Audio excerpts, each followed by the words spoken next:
So we're to the point where we'll be removing the crankshaft.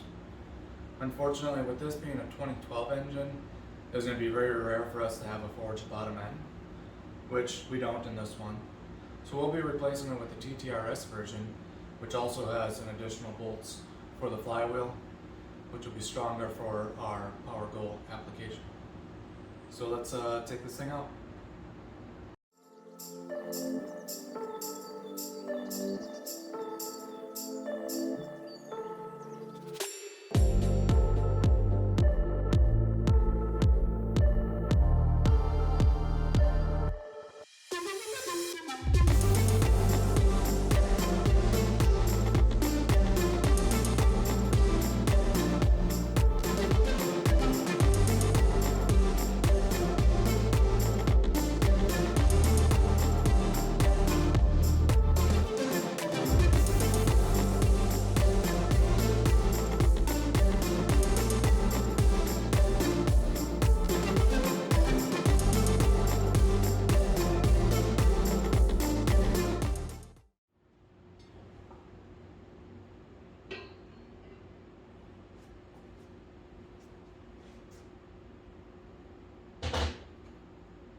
Alright, so the crankshaft is all out. Bearings actually look pretty good on it.